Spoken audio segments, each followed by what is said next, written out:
I remember the first time I saw him. It was in the bustling hallways of our high school, a place brimming with adolescent chaos and dreams. I was 16, a blend of naivety and burgeoning self-awareness. He was a year older, a vision of youthful charm and quiet confidence.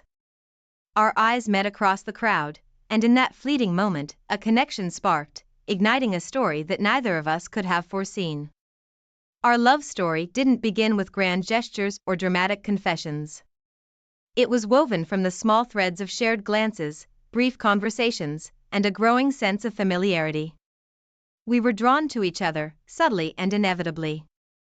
High school romances often burn bright and fade fast, but ours was different. It was as if we'd been orbiting each other all along, waiting for the right moment to collide. After graduation, our relationship blossomed. We navigated the uncertainties of early adulthood together, our bond strengthening with each challenge. He was my confidant, my source of laughter, and my solace. When I turned 25, he proposed, and without a hint of hesitation, I said yes. The wedding was a blur of joy, a celebration of a love that had matured and deepened over the years. The early years of our marriage were filled with contentment. We found joy in the mundane, laughter in the ordinary. He was always present, both physically and emotionally. Our conversations were endless, ranging from trivial banter to profound exchanges about our fears. In his arms, I felt cherished, as if I were the only person in the world who mattered. Our love was not just emotional but also physical. In the privacy of our shared space, we explored each other with passion and tenderness. There was a sense of comfort and excitement in our intimacy, a testament to our deep connection. I never felt anything lacking in our relationship. He was both my husband and my lover, fulfilling every role with effortless devotion. Life, however, is not a static journey, and change is its only constant. About 4 years into our marriage, things began to shift. He got a new job, one that demanded much of his time and energy. At first, I was proud and supportive, happy to see him pursue his career ambitions. But as months passed, the job that was supposed to be a new beginning started to cast a shadow over our life together. He began to come home late, exhausted, his mind still entangled in the intricacies of his work. Our conversations dwindled, replaced by brief exchanges about mundane necessities. The vibrant man I married seemed to fade, his laughter and warmth replaced by a quiet, persistent fatigue. I missed him, not just his physical presence, but the emotional connection that had been the cornerstone of our relationship. I tried to bridge the growing gap between us, suggesting date nights, weekend getaways, anything to reignite the spark that seemed to be dimming. But he was often too tired, too preoccupied with work. His world was narrowing, and I felt myself being pushed to the periphery, an observer in what was once a shared journey. As the 1-year mark of his new job approached, my patience began to wear thin. I loved him deeply, but love alone couldn't fill the void his absence was creating.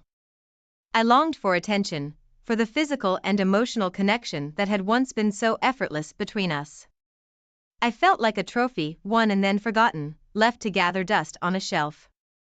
This was not the life I had envisioned, not the marriage I had hoped for. I began to question everything, wondering if this was just a phase or a permanent shift in our relationship. Little did I know, this was just the beginning of a journey that would test the very fabric of my being, a journey that would lead me down paths I never imagined I would tread. Life, as I had come to realize, is often a delicate balance between joy and disappointment, presence and absence. As the 2nd year of our marriage dawned, the scales tipped, leaning more towards the latter. My husband's new job, once a source of pride, became an invisible barrier between us. His time at home decreased, and when he was present, it was his body alone, his mind seemingly trapped in the confines of his office. The laughter that used to fill our home became a rare sound, replaced by the mechanical rhythm of his keyboard and the distant chatter of his online colleagues. Our living room, once a sanctuary of love and companionship, transformed into a makeshift office, cluttered with papers and haunted by the glow of his computer screen. The man I married, known for his vibrant spirit and infectious energy, was gradually succumbing to a routine of endless work and solitary relaxation. His relaxation, if it could be called that, revolved around video games. These virtual worlds became his refuge, a place where he escaped the pressures of his job. I try to understand, to be the supportive wife who respects her husband's need for downtime.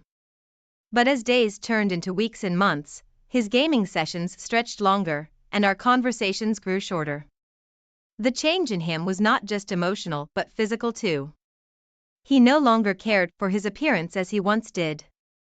The man who took pride in his fitness and style now neglected these aspects of his life. His once meticulous wardrobe was replaced by comfortable, worn-out clothes, suitable for long hours in front of a screen but not much else. Our social life, once vibrant and full of shared experiences with friends, dwindled to nothingness. Invitations were declined, gatherings missed. I found myself attending events alone or, more often, not at all.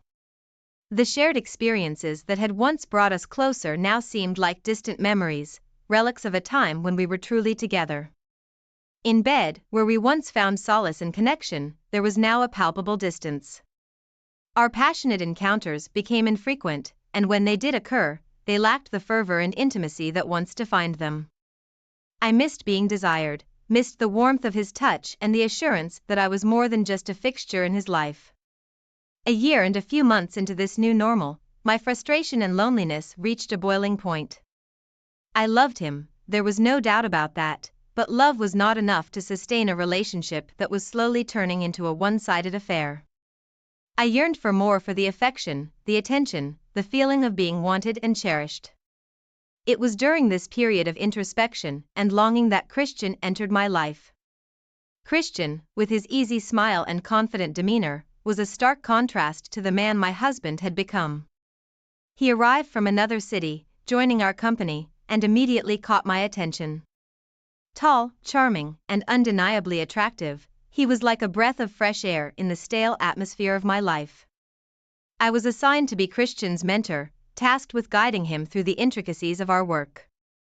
He was attentive, hanging on my every word, sometimes quite literally following me around as I showed him the ropes. His proximity was unsettling yet exhilarating, a dangerous combination for someone starved of affection. Christian was a man comfortable with physical contact. A casual touch on the shoulder, a playful tap, simple gestures that should have meant nothing, yet they sent shivers down my spine. Each touch, each moment of closeness, left me craving more. I was drowning in a sea of fantasies, desperate for a connection that went beyond the professional.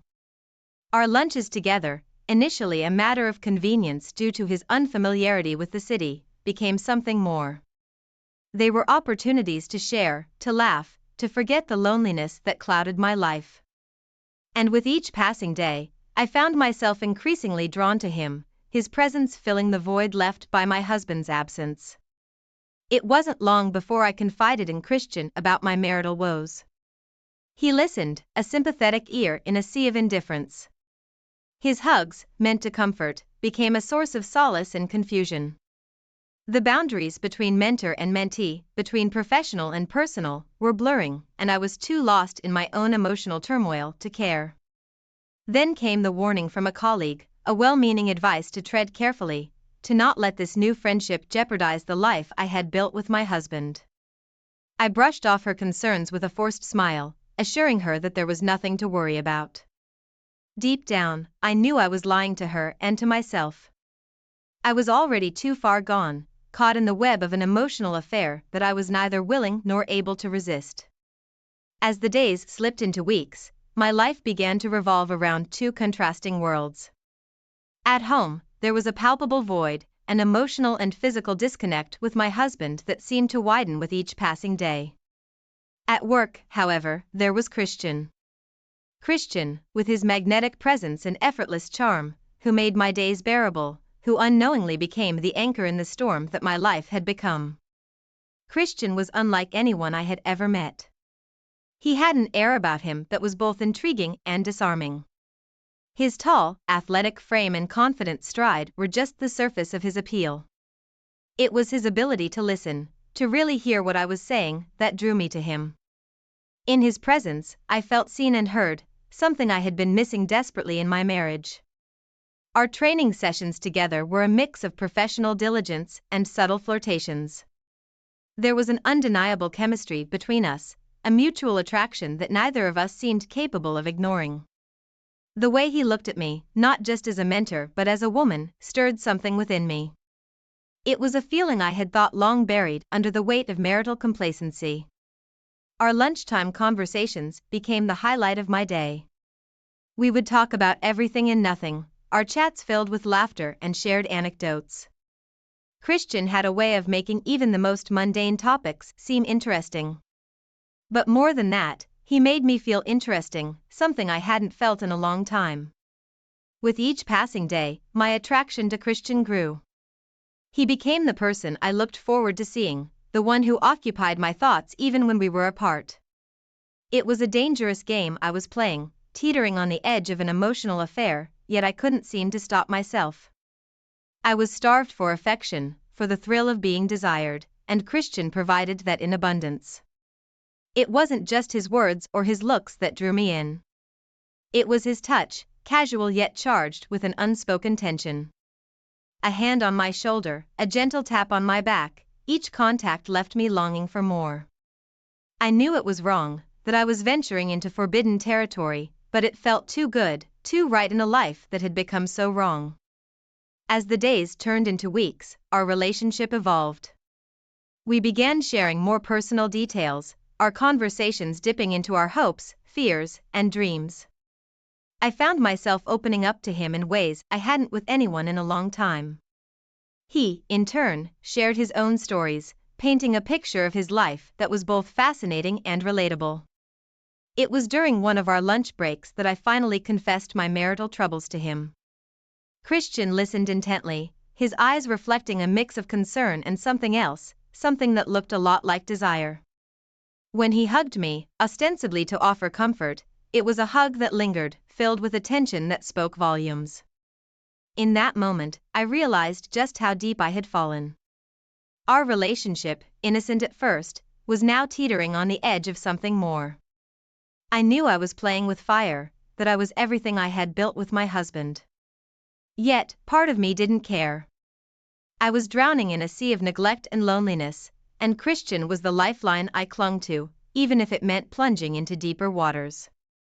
Then came the warning from a colleague, a cautionary note that jolted me back to reality, if only for a moment.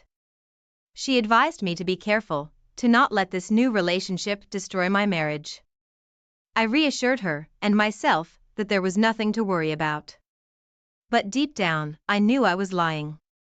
I was already too far gone, too entangled in this emotional affair that seemed to offer everything my marriage no longer did. The days continued, each one blurring into the next, each day with Christian a mix of guilt and exhilaration. I was at a crossroads, torn between the life I had and the life I wanted, a life where I felt alive, desired, and cherished. I was standing on the brink of a decision that would change everything, yet I was paralyzed, caught in the grip of an emotion I had no control over.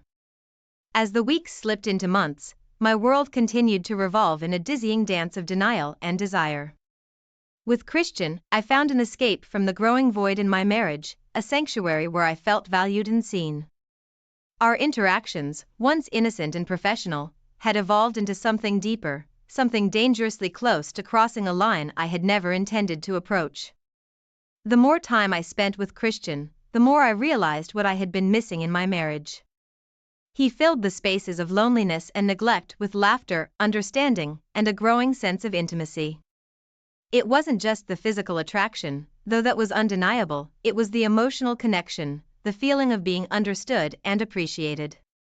Our relationship reached a turning point one late evening at the office. We were alone, the quiet hum of the building amplifying the tension between us. There was a moment, charged with unspoken words and pent-up emotions, where everything changed. Christian kissed me, and in that kiss, I found a mixture of passion, regret, desire, fear, and excitement. It was a moment of surrender, a breaking point where years of marital dissatisfaction and unmet needs spilled over. That kiss marked the beginning of our affair. We were no longer just colleagues or friends, we were lovers, entangled in a relationship that was as passionate as it was forbidden. The days that followed were a whirlwind of stolen moments and secret meetings. Each encounter with Christian was a mix of exhilaration and guilt, a constant reminder of the duplicity of my actions. The affair continued, deepening with each clandestine meeting. There was an urgency to our relationship, a hunger that went beyond physical desire. With Christian, I felt alive in a way I hadn't in years. But with that awakening came a growing sense of unease. The reality of what I was doing, the betrayal of my husband, weighed heavily on me, yet the pull of my emotions towards Christian was too strong to resist. The pinnacle of our affair came during a week when my husband was away on a business trip. The absence of his presence in our home only amplified my feelings of loneliness and abandonment. Christian and I spent those days together, our relationship crossing every boundary I had once held sacred. It was a time of intense passion, a temporary escape from the reality of my crumbling marriage. As the affair progressed, so too did my inner turmoil. I was living a double life, torn between the security and familiarity of my marriage and the exhilarating yet precarious relationship with Christian. The longer the affair lasted, the more I realized the depth of my feelings for Christian. He was no longer just an escape, he had become a significant part of my life, a source of happiness that I couldn't imagine being without. The year passed in a blur of conflicting emotions and secret rendezvous. The more I was with Christian, the more distant I became from my husband. Our relationship, once the foundation of my life, now felt like a hollow shell, a reminder of what once was but could never be again. As the one-year mark of our affair approached, I found myself at a crossroads. My feelings for Christian had grown into something profound, something that went beyond mere physical attraction. I loved him, a realization that both terrified and exhilarated me. It was a love that was different from what I had with my husband, more intense and consuming. Faced with the reality of my feelings and the ongoing neglect in my marriage, I made a decision. A decision that, once made, would irrevocably change the course of my life. It was a decision born out of a desperate need for love and recognition, a decision that would lead me down a path of unexpected consequences and painful realizations.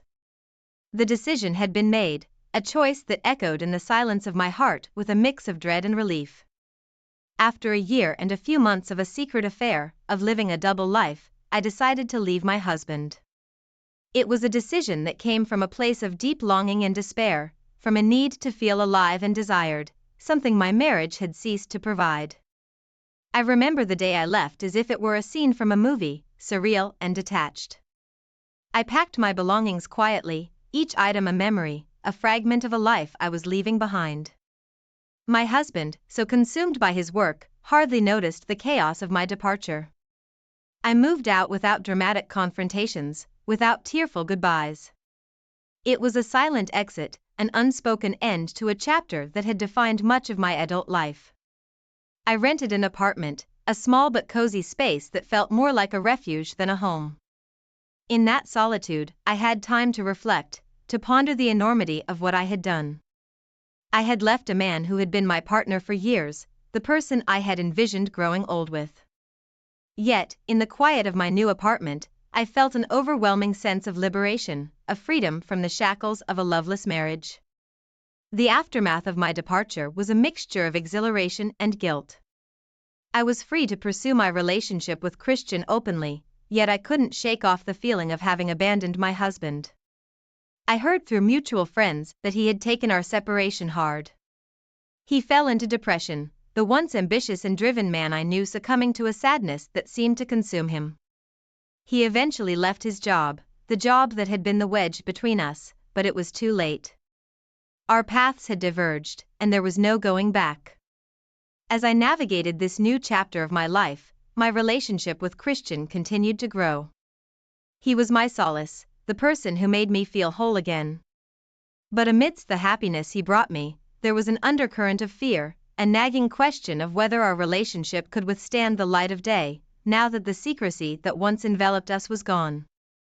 A week after leaving my husband, I decided it was time to bring my relationship with Christian into the open. I invited him to dinner, a celebration of our newfound freedom and the beginning of a life I had longed for.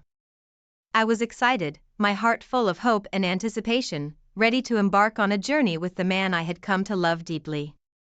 The dinner, however, did not go as planned. Christian's reaction to my news was not the joyous embrace I had expected. He was surprised, certainly, but there was a hesitation in his response, a lack of enthusiasm that sent a chill down my spine. It was then, in the midst of our conversation, that the truth came crashing down on me. Christian was not the man I thought he was. He revealed that he was married, his wife having recently joined him in our city after a period of living apart. The realization that our entire relationship was built on lies and deceit was a bitter pill to swallow. I had left my husband for a man who was never truly mine to begin with. The rest of the evening was a blur of shock and realization. I confronted Christian, demanding answers, seeking some semblance of truth in the web of lies. He admitted that he loved me but could not leave his family, a confession that stung with the sharpness of betrayal. I felt foolish, naive, and utterly alone. In the aftermath of that revelation, my world crumbled. I had turned my life upside down for a love that was never real, for a fantasy that I had allowed myself to believe in. The pain of that realization was overwhelming, a sense of loss that engulfed me completely. My last hope was to turn back to my husband, to confess my mistakes and seek forgiveness. But fate, it seemed, had other plans. Karma has a way of coming full circle, and my attempt at reconciliation was met with a harsh reality. My husband had moved on, aware of my affair and unwilling to rekindle what we once had.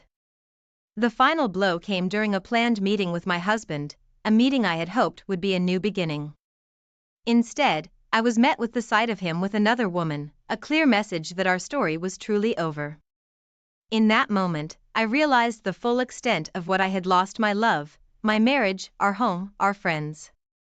Everything that had once been my world was gone, leaving me with nothing but the echoes of choices I could never take back. In the aftermath of the devastating revelations and the collapse of my world, I found myself navigating a life I no longer recognize. The apartment that once symbolized freedom now felt like a prison of my own making, its walls echoing the emptiness within me. The choices I had made, driven by a longing for love and validation, had led me to this point alone, betrayed, and filled with regret. Reflecting on the past year, I realized the magnitude of my mistakes. I had chased an illusion, a mirage of happiness that vanished the moment I tried to grasp it. In doing so, I had lost everything that truly mattered. My husband, who had been my rock, was now a stranger, his life moving forward without me. The friends we once shared had become distant, cautious of the storm that had engulfed my life. Christian, the man I thought I loved, had turned out to be a facade. His departure from my life was as swift as his entrance, leaving behind a trail of lies and broken promises. The realization that I was just a chapter in his life, a fleeting affair, was a painful truth to accept. As I grappled with the consequences of my actions, I understood that this journey, as painful as it was, had been a lesson. A lesson in understanding the true meaning of love, commitment, and the fragility of trust. It was a hard-earned lesson, one that came at the cost of my marriage and the life I had built. In the solitude of my apartment, I began to write. Writing became my therapy, a way to process the whirlwind of emotions that consumed me. I poured my heart into words, chronicling the journey from the blissful beginnings of my marriage to the bitter end. It was a story of love, betrayal, and the consequences of choices made in the pursuit of fulfillment. As this chapter of my life comes to a close, I extend an invitation to you, the reader, to join me on this journey. Through my story, I hope to offer a perspective on the complexities of relationships, the dangers of emotional neglect, and the importance of communication and honesty in love. If you found resonance in my story, if it stirred something within you, I encourage you to like and subscribe. Your support means the world to me, and it encourages me to continue sharing my experiences, my reflections, and the lessons I've learned.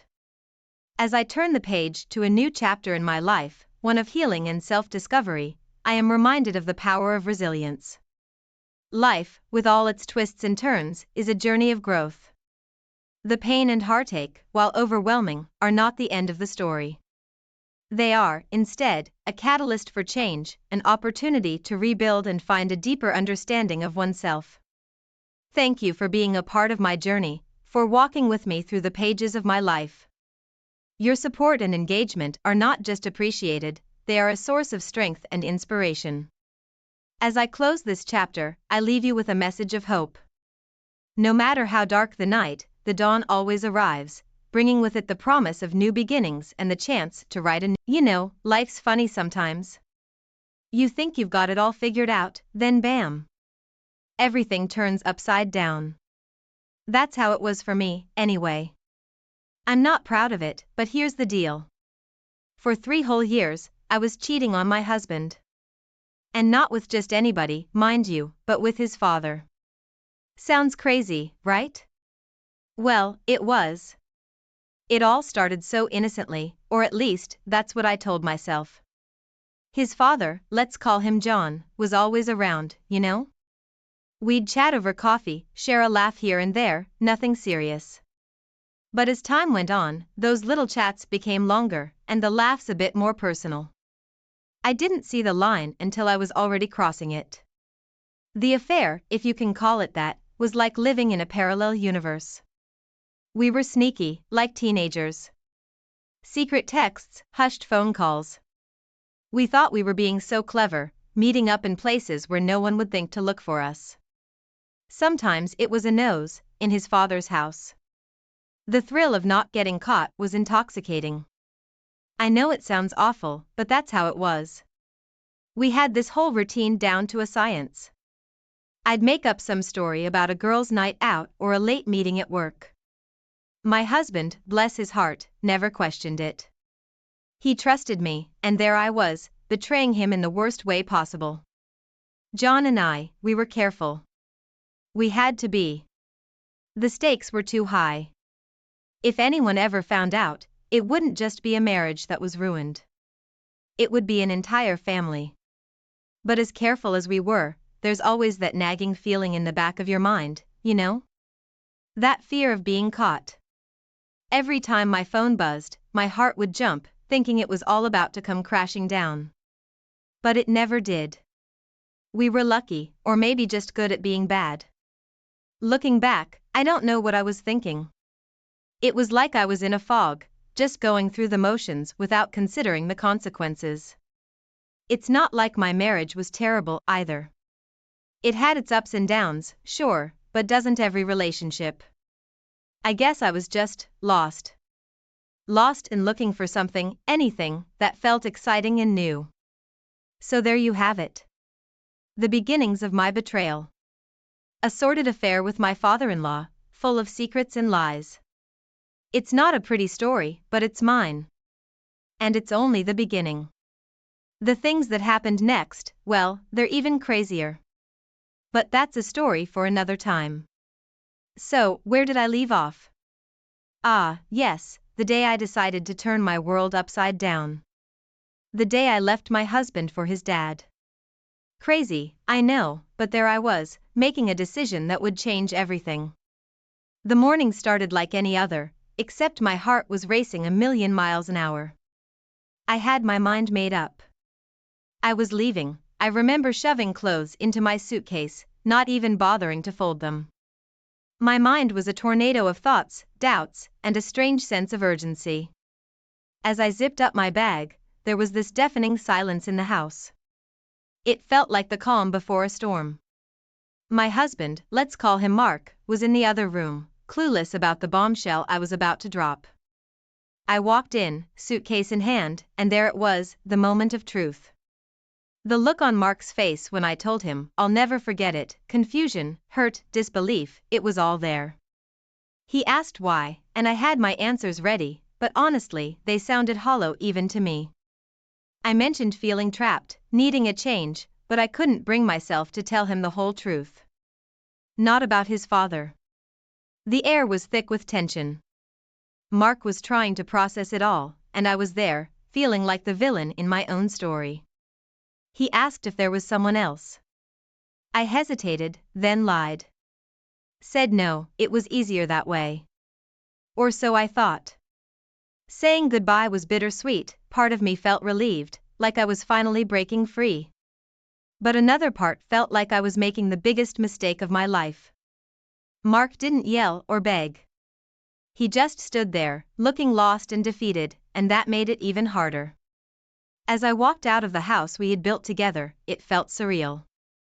Like I was watching someone else's life fall apart. I got into my car, took one last look at the place I called home for so many years, and drove off. Off to start a new life with John, a man who, in hindsight, I knew so little about. That drive was the longest of my life. My emotions were all over the place. Guilt, excitement, fear, you name it. I kept glancing at my rearview mirror, half expecting to see Mark running after me. But he never came. So, there it was. The great escape. The day I left my husband for his father. I wish I could tell you it was the start of something beautiful, but life's never that simple, is it? This was just the beginning of a journey that would take me places I never imagined. And believe me, it gets more complicated from there. But that's a story for another chapter. Hey there, dear readers. I hope you're as hooked on this journey as I was living it. Before we dive into the next chapter of this roller coaster story, I've got a small favor to ask. If you're enjoying this tale of love, adventure, and unexpected twists, how about showing some love? Hit that like button to let me know you're on board. It's a simple click for you, but it means the world to me. It's like a virtual high five, telling me to keep the stories coming. And hey, why stop there? Go ahead and hit subscribe too. Trust me, you don't want to miss what's coming up next. So, take a quick second to like and subscribe. Done? Awesome. Now, buckle up and let's jump back into the story. Alright, so, I've left Mark and now I'm with John, his father. Sounds like a soap opera, doesn't it? But that was my reality. The beginning with John was different. Exciting, in a way, but also kinda scary.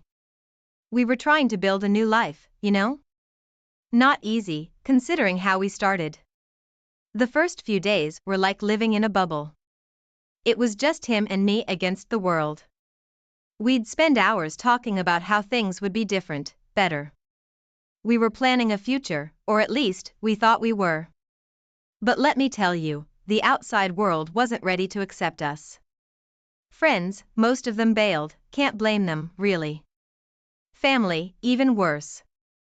John's wife, who was now his ex and also my former mother-in-law, yeah, she wasn't sending us Christmas cards anymore. The judgment we faced was like a tidal wave. Whispers, stares, you name it. And then there were the everyday things. You know, grocery shopping, going out for a meal. We'd get those looks. Those, oh, that's them, looks. We tried to brush it off, pretend it didn't bother us. But it did. It's hard to ignore the world turning its back on you. Living with John wasn't all sunshine and roses either. The age difference, for one. It started to show in little ways. His taste in music, the movies he liked. Small things, but they added up. And the conversations, they changed too. From dreaming about the future to just getting through the day. I started noticing things I hadn't before. Like how John would avoid certain topics. Anything about Mark, or the past, was off limits. It was like we were living in this weird present, with no past and a blurry future. There was this undercurrent of unease, you know? Like walking on a frozen lake, never sure when the ice might crack. We were playing house, pretending everything was fine. But deep down, I think we both knew something was off. And then there were the quiet moments. Those moments when I'd catch John looking out the window, lost in thought. Was he regretting his decision? Missing his old life? I didn't ask. I wasn't sure I wanted to know the answer. So there we were, trying to piece together a life from the broken bits of our pasts. It wasn't easy. Sometimes it felt like we were worlds apart, even when we were sitting right next to each other. That's the thing about new beginnings, though. They're messy, complicated, and nothing like you expect. And ours was no exception. We thought we were starting something new, but really, we were just dragging along the baggage from our old lives. And let me tell you, that baggage was heavy. But that's just the start of it. The real twist and turns were yet to come. And believe me, they were nothing like either of us had ever imagined. But hey, that's a story for the next chapter. You know how they say time changes everything? Well, they're not kidding. As the days turned into weeks and weeks into months, my life with John, my ex-husband's dad, started to feel different. The thrill? It was fading, like a photograph left out in the sun. At first, it was the little things. I noticed how John had this habit of switching off when I talked about my hopes or plans. He'd nod, but his eyes, they were somewhere else. Made me wonder if he ever really heard me. Then, there were the silences. Not the comfortable kind, but those awkward, heavy ones that hang in the air. We used to fill every moment with chatter, laughter, anything. Now, we just sat there, staring at our phones or the TV, words becoming rare guests in our home. I started to really look at our life together. Like, the way John insisted on keeping everything a secret still, even though there was no need to anymore. It felt like we were stuck in this loop, playing the same roles but without any passion or purpose. Our conversations, too, they changed. They became practical, mundane. What's for dinner? Did you pay the bills? That kind of stuff. The dreams and plans we once talked about? Gone, like they were just whispers in the wind. It hit me one evening. We were sitting on the couch, and I was trying to remember the last time we laughed together. Really laughed, you know? And I couldn't. That's when it dawned on me. The romance, the excitement, it wasn't there anymore. It felt hollow, like we were just going through the motions. I started to question everything. Why were we together? Was it love, or just a fear of being alone? And what about me? Had I changed, or was I just seeing things clearly for the first time? The more I thought about it, the more I saw the cracks in our relationship. Like how John would talk about his past, his life before, everything. But whenever I brought up mine, he'd shut down. It was as if my past, my life with Mark, was a book he never wanted to open. This realization, it was like waking up from a dream. A not-so-great dream. I started to see John not as this exciting, forbidden love, but as he really was, a man who, for all his good points, was also flawed, and maybe not the right person for me. And then there were the moments when I'd catch myself thinking about Mark. Not in a what-if way, but more like wondering how he was, what he was doing. It was weird, considering how things ended. So, there I was, stuck in a relationship that felt more like a habit than a happy choice. And the worst part? I had no idea what to do about it. Stick it out, hoping things would get better? Or walk away from yet another life I'd built? It's funny, isn't it? How life takes you down these roads, and you have no idea where they're leading. But one thing was clear. Things between me and John, they couldn't stay the way they were. Something had to give. But what happened next? Well, that's a story for the next chapter. And let me tell you, it's a doozy. So there I was, in the thick of my doubts about John, when life threw me a curveball. I ran into Mark, my ex-husband. Talk about unexpected, it happened at the grocery store of all places. I was turning the corner by the cereal aisle, and boom, there he was. For a second, we just stared at each other. It was like one of those movie moments where everything goes silent. The first thing I noticed? He looked different, not bad, just changed. Maybe a bit more weathered, a little more serious. The conversation started stiffly, "Hi, how are you?" And all that small talk. But as we talked, something weird happened. The awkwardness began to fade, and it felt like, I don't know, like reconnecting with an old friend. We talked about mundane things: his job, my new life, the weather. But underneath it all, there was this current of something. Nostalgia, regret, maybe both. Seeing Mark, hearing his voice, looking into his eyes, it was a wake-up call. I realized, right there in the grocery store, that my feelings for him hadn't completely vanished. They were buried, sure, but not gone. It was like finding an old photograph in a drawer, a little faded, but still clear. This accidental meeting got me thinking, really thinking, about everything. About the choices I'd made, the people I'd hurt. I started to see my past actions in a new light. It wasn't just about the thrill or the escape anymore. It was about what I'd lost along the way. And there was something about Mark's demeanor. He wasn't angry or bitter. He just seemed settled. Like he'd moved on, made peace with how things turned out. And that hit me harder than I expected. He had grown, moved forward, while I felt stuck in a life that no longer fit.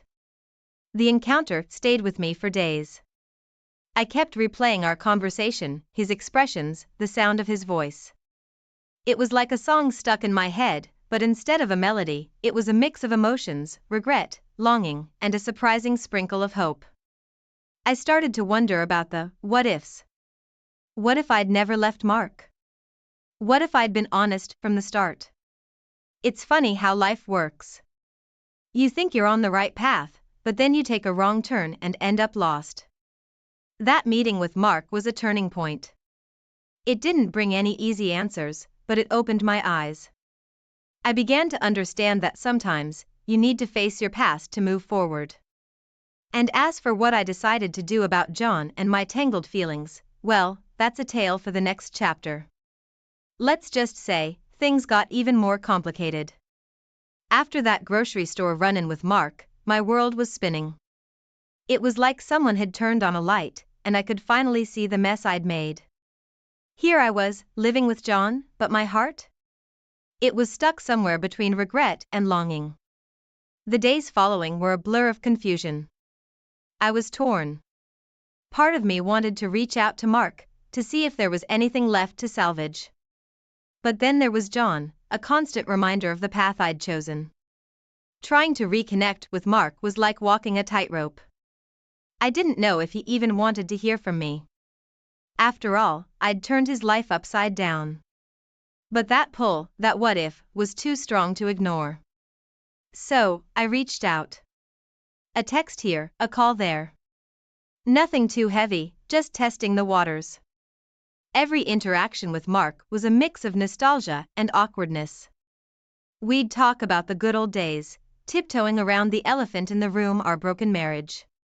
It was like dancing on a minefield, never knowing when we might step on a buried secret. But here's the kicker: as I was trying to figure things out with Mark, I still had John. Our relationship had become this routine, a series of motions we went through without really connecting. And the guilt, oh man, the guilt was eating me up. I was living a lie, again. John sensed something was off. He'd ask if everything was okay, and I'd just nod, putting on my best, everything's fine, face. But inside, I was a storm of emotions. I was betraying him now, in a different way, but still betrayal. I started to see the irony of it all. I'd left Mark because I thought I wanted something more, something different. And now, here I was, wanting to go back to the life I'd discarded. It was a tangled web, all right, one that I'd spun myself. As days passed, the strain began to show. I'd be with John but thinking about Mark. I'd be talking to Mark but feeling guilty about John. It was a mess, a real emotional roller coaster. And the worst part? I had no one to blame but myself. This chapter of my life was like a lesson in love and consequences. I'd made choices, and now I was living with them. The deception, the lies, the hurt I'd caused, it was all coming back to haunt me. But life has a funny way of throwing curveballs. Just when I thought things couldn't get more complicated, they did. And that's where the real suspense began. Choices had to be made, truths had to be faced, and the consequences? Well, they were just around the corner. That's the thing about tangled webs. They're intricate, complicated, and once you're caught in one, it's hard to break free without causing more damage. But I was determined to try. How I went about it, and the revelations that came with it, well, that's a story for the next chapter. Let's just say, things took a turn I never saw coming. You ever reach that point where you just can't keep running from the truth? Well, that's where I found myself. Caught between John and Mark, I knew it was time to face the music. So, I did something I never thought I'd have the guts to do. I confronted them both. First up was John. We sat down in our living room, the one we'd shared for what felt like a lifetime and an instant all at once. My heart was pounding so loud, I swear it echoed off the walls. I told him everything about meeting Mark, my feelings, my doubts. It all came pouring out. John, he just sat there, listening. His face was like a mask, giving nothing away. When I was done, there was this long, heavy silence. Then, he spoke. His voice was calm, but I could hear the hurt beneath it. He told me he'd sensed something was off, but hoped it was just a phase. Hearing him say that, it was like a punch to the gut. The pain in his eyes, I caused that. Next was Mark. We met at a park, neutral ground. The autumn leaves were falling, kind of poetic, I guess. Telling Mark was harder. We had history, a life we'd built and I'd torn down. I took a deep breath and dived into the deep end. I told him about John, my feelings, my confusion, everything. Mark's reaction, surprising. He wasn't angry or sad. Instead, he was understanding. He said he'd always wondered if things could have been different, but he'd moved on. He wished me well, no matter what I decided. It was gracious, more than I deserved. Confronting them was like lifting a veil. I saw John and Mark not just as the roles they played in my life, but as people, with their own hopes, fears, and heartaches. John, who'd risked everything for a love that wasn't built to last. And Mark, who'd found the strength to move on from a past that could have held him back. The revelations didn't end there. John admitted he'd been holding on to the relationship more out of fear than love. Fear of being alone, of facing the judgment of others. And me, I realized I was doing the same thing. We were two people, clinging to each other, not because we wanted to, but because we were afraid to let go. And Mark, he showed me that it's possible to grow from pain, to find peace after heartbreak. His calm acceptance was a lesson in grace, a stark contrast to the chaos I'd been living in. So there we were, secrets out in the open, raw and real. It was a turning point, the moment everything changed. The tension, the lies, the heartache, it all came to a head in those confrontations. What happened next, how we all moved forward from that tangle of emotions and truths, well, that's the crux of the next chapter. Let's just say, the path to healing and redemption was anything but straight. But that's life, isn't it? A journey of twists, turns, and the occasional surprise. So, we've reached the end of this crazy ride, and let me tell you, it was nothing short of dramatic. After all the confrontations and revelations, things took a turn I never saw coming, especially for John, the man I'd left my husband for. The fallout from our relationship was like a domino effect. First, it was his reputation. You see, John had always been respected in our community, a pillar, you know? But after everything came to light, people's perceptions changed. Whispers turned into talks, and respect turned into pity or worse, disdain. Then came the loss of his family's respect.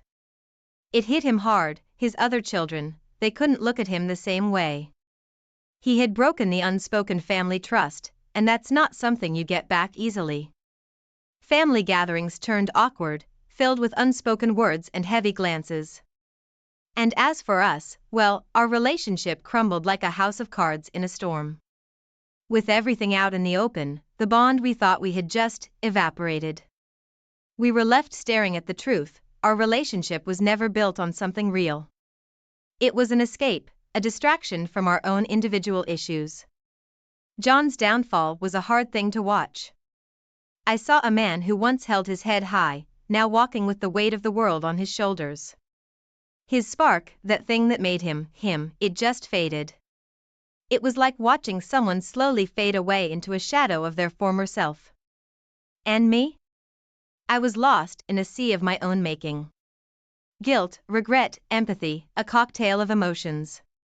Seeing John's life unravel, partly because of decisions I'd made, was a heavy burden. It made me question so much about myself, my choices, and what I truly wanted in life. But here's the twist: through all this turmoil, something unexpected happened. I began to find myself. Stripped of the lies, the secrets, and the drama, I started to see who I really was, what I valued, and what I wanted to stand for. The story of me, John, and Mark is more than just a tale of betrayal and consequences. It's about the complexities of human relationships, the unpredictability of life, and the often painful journey towards self-discovery. In the end, John lost a lot, and so did I. But in that loss, there was also gain, a chance for redemption, for growth, and for finding a new path.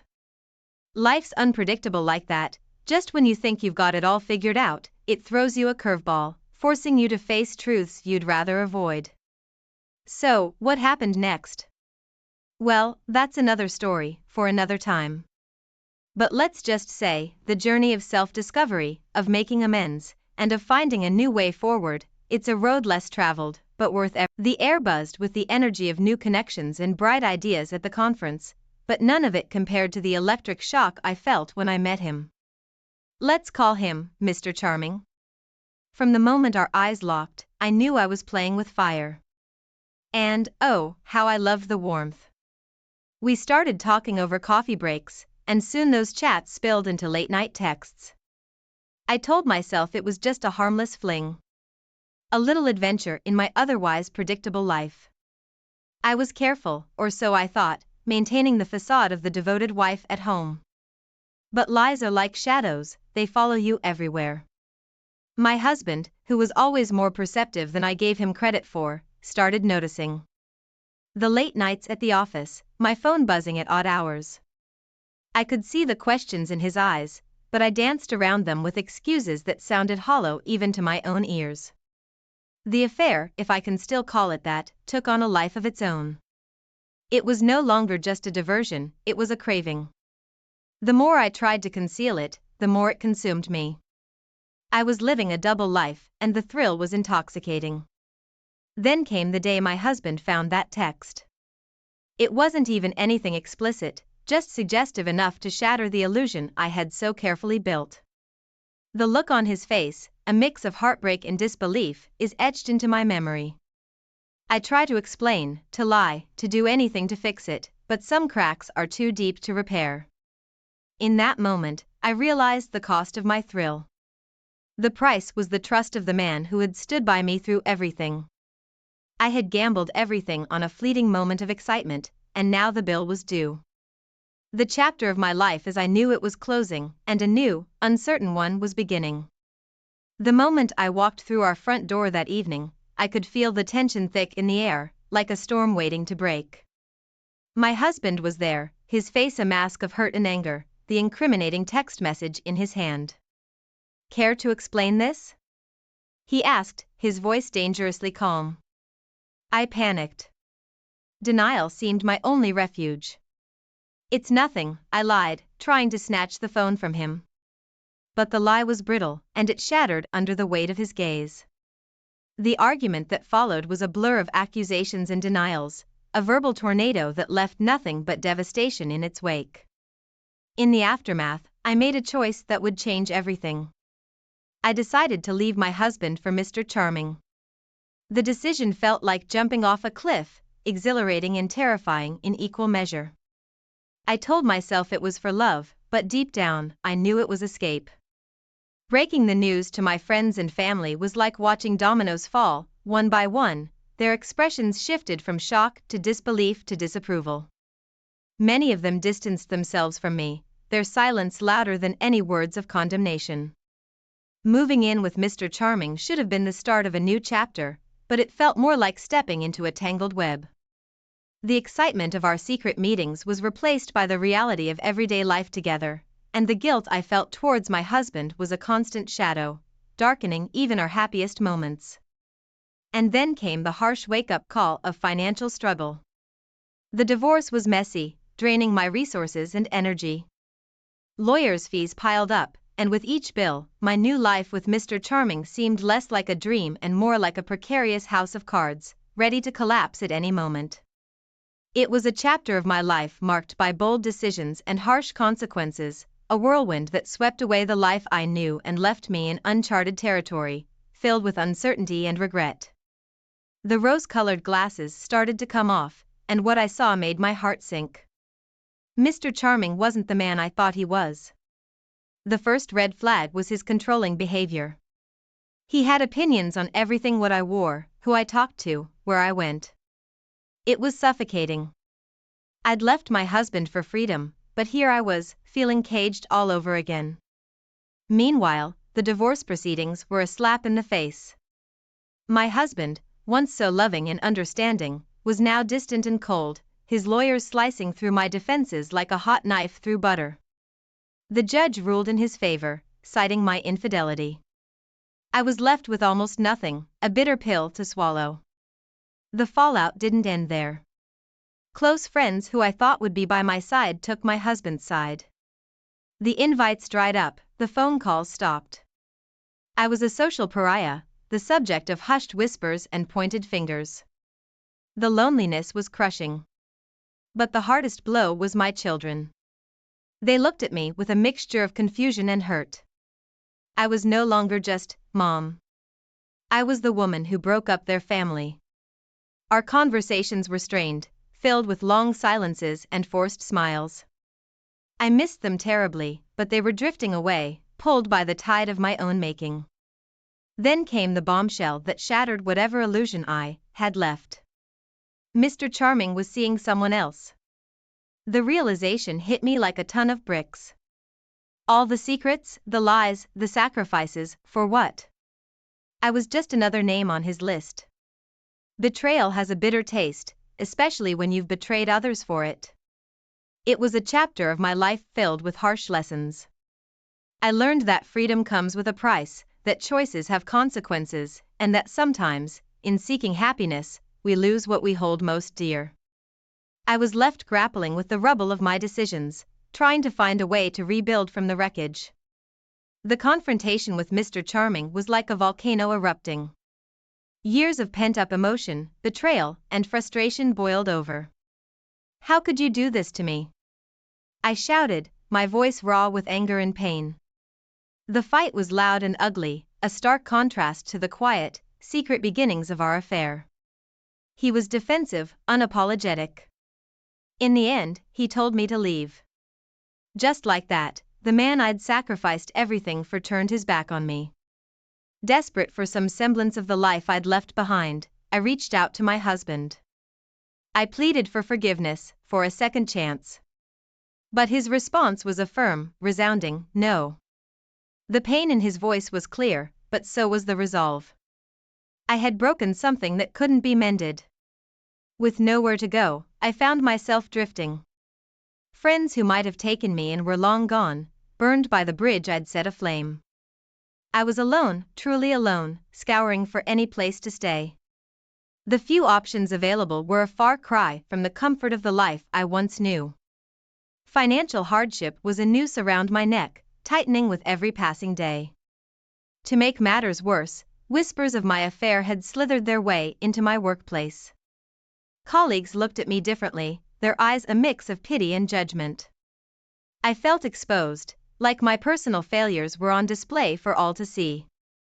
My professional reputation, once a source of pride, was now tainted by the scandal of my personal life. This chapter of my life was a lesson in humility, a journey through the consequences of my actions. I was stripped of everything I held dear, left to face the harsh reality of my choices. It was a fall from grace, a plunge into a world of uncertainty and regret. It felt like every day brought a new low. The formal reprimand at work was a slap in the face, a reminder that my personal life was bleeding into my professional one. Unprofessional behavior, the letter read, each word a nail in the coffin of my once promising career. I sat at my desk, the weight of my world crushing me. Then came the call from my parents. I'd always been their pride and joy, but now, disappointment laced their every word. "We raised you better than this," they said, their voices heavy with a mixture of sadness and disapproval. It was a conversation of goodbyes, of love turned to pity. They distanced themselves, unable to reconcile the daughter they knew with the woman I had become. Loneliness crept in like a fog, thick and suffocating. I found solace at the bottom of a bottle, the liquid burn offering a brief escape from the relentless storm of my life. Nights blurred into days, and days into nights. I was spiraling, losing grip on the frayed edges of my existence. The inevitable happened. I lost my job, poor performance, absenteeism. The reasons listed in my termination letter were both a verdict and a sentence. The job I had worked so hard for, the career I had built, slipped through my fingers like sand. I was left standing, empty-handed and broken. With no income, I couldn't afford the rent. My next home was a far cry from the comfortable life I'd once known. A rundown apartment in a part of town I'd never imagined living in. The walls were thin, the neighbors loud, and the sense of security non-existent. It was a stark reminder of how far I'd fallen, a daily confrontation with my failures. This chapter was a journey through the valley of consequences. Each step was a painful reminder of the choices I'd made, each day a struggle against the tide of regrets. I was living in the aftermath of a storm I had created, trying to find a way to rebuild from the ruins. The day they repossessed my car felt like a physical removal of my freedom. I watched, numb, as they hooked it up and drove it away. It was just a car, but it symbolized so much more, my independence, my ability to escape. Now, even that was gone, lost to the mounting pile of debts I couldn't pay. Determined to claw my way back, I tried to rebuild my life. But my reputation clung to me like a shadow. Old colleagues and friends avoided me, their eyes averted. Networking events became a gauntlet of whispers and cold shoulders. In this new world, my past was an anchor, dragging me down no matter how hard I struggled. The stress of it all started to wear on me. My health deteriorated. Sleepless nights and skipped meals became the norm. The reflection in the mirror showed a woman worn down by her own choices, the toll of living in constant turmoil etched into her features. I thought maybe I could find some solace in new relationships. But dating was a minefield. Trust, once broken, seemed an impossible thing to rebuild. Dates could sense it, the invisible walls I built around myself. And I, too, was wary, reading betrayal in every innocuous text, every late return call. The scars of my past experiences were too fresh, too painful. Then came the news that my ex-husband had remarried. It should have been just another piece of information, but it hit me like a ton of bricks. There he was, moving forward with his life, finding happiness. And here I was, stuck, unable to let go of the life we once shared. The contrast was stark, a bitter reminder of what I had lost and what could have been. This chapter of my life was a relentless teacher. It taught me that actions have consequences, that trust once broken is hard to regain, and that sometimes, the hardest thing is to watch life go on around you while you remain trapped in the consequences of your past decisions. When the legal notices started piling up, I felt like I was drowning in a sea of my own making. Unpaid debts, each letter a stark reminder of the financial ruin I'd brought upon myself. Court dates, lawyers' fees, it was a never-ending cycle of stress and anxiety. Each envelope tore a little more at the fabric of the life I was desperately trying to hold together. But nothing, absolutely nothing, hurt more than my children refusing to see me. Their words were like knives to my heart. "You broke our family," they said, their voices laced with a pain that mirrored my own. I wanted to explain, to beg for forgiveness, but their anger was a wall I couldn't breach. The chasm between us grew wider with each failed attempt to reach out, a painful reminder of the cost of my choices. Amidst this turmoil, a former friend decided to add insult to injury. A public shaming on social media, a scathing post that laid bare my mistakes for all to see. The comments were a mix of pity and condemnation. I felt exposed, vulnerable, and utterly alone in the court of public opinion. With my savings depleted and debts mounting, I had no choice but to take a job that was far beneath what I once held. The work was tedious, the pay meager, and the environment a far cry from the corporate world I was used to. Every day was a struggle, a battle to swallow my pride and do what was necessary to survive. Then, as if fate hadn't dealt enough blows, I learned that Mr. Charming was engaged to someone else. The news came like a cold wave, leaving me numb. There was no anger left in me, only a deep, aching sense of loss. The man I had risked everything for was moving on, happily, while I was left picking up the pieces of a life shattered by my own doing. This chapter of my life was a harsh lesson in humility and the consequences of selfish choices. It was about facing the demons of my past and learning to live with the repercussions of my actions. Every day was a reminder of what I had lost and a test of my resolve to find a way through the darkness. Isolation crept in like a slow poison, seeping into every facet of my life. The friends who once filled my days with laughter and warmth had all but disappeared, leaving a void no amount of superficial interactions could fill. I wandered through my days like a ghost, unseen and unheard, my cries for help echoing in the emptiness. The legal battles over my unpaid debts were like salt in an open wound. Each court appearance, each meeting with my lawyer, drained what little I had left in my savings. It was a relentless bleeding of my resources, leaving me financially and emotionally bankrupt. The future looked bleak, a never-ending tunnel with no light in sight. In the midst of this turmoil, the full weight of my actions finally hit me. The magnitude of my mistakes, the pain I had caused to those I loved, it all came crashing down on me. The remorse was overwhelming, a tidal wave of guilt that left me gasping for air. I realized the destruction I had wrought, not just on my life, but on the lives of those around me. The remorse was a constant companion, a reminder of a past I couldn't escape. One day, I bumped into an old friend, someone I thought I could turn to.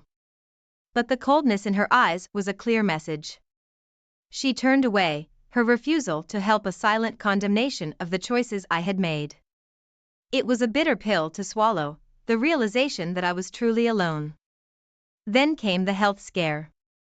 It was minor, but it shook me to my core. Lying in the hospital bed, I was acutely aware of my solitude. No concerned faces, no comforting words. Just the sterile white of the hospital room and the beeping of machines. It was a stark reminder of how far I had fallen, a tangible representation of my loneliness. This chapter of my life was a journey through the wilderness of isolation and regret. It was a time of introspection, of facing the harsh truths of my actions. I was learning the hardest lesson of all. That some mistakes leave scars too deep to heal, and the road to redemption is a solitary one. Just when I thought things couldn't get worse, I came home one day to a ransacked apartment. My few valuables, gone. The invasion left me feeling exposed, vulnerable in a way I'd never experienced before. The walls that were supposed to keep me safe now seemed paper thin, and every creak in the night sent a jolt of fear through me. It was more than the loss of material things, it was a stark reminder of my fragility in this new life I'd carved out. In my desperation for some semblance of normalcy, I reached out to my family. The call was one of the hardest things I've ever had to do. "Can we talk?" I asked, my voice barely above a whisper. Their response was hesitant, laced with years of hurt and disappointment. We met, but the distance was palpable, the conversations strained. Rebuilding those bridges, I realized, would take more than just apologies. Then I heard the news. My ex-husband's new wife was pregnant. It hit me like a ton of bricks. There he was, moving forward, creating a new life, while I was stuck in the rubble of the one I'd destroyed. The news brought a fresh wave of regret, a deep longing for what might have been, for the family I'd broken. Seeking some kind of solace, I started attending a support group. It was a place of raw emotions, of shared pain and understanding. For the first time in a long while, I didn't feel so alone. The stories I heard were different, yet the themes of loss, regret, and the struggle to move forward resonated deeply. It was a small step, but it felt like a move in the right direction. In the midst of this emotional chaos, I stumbled upon an idea.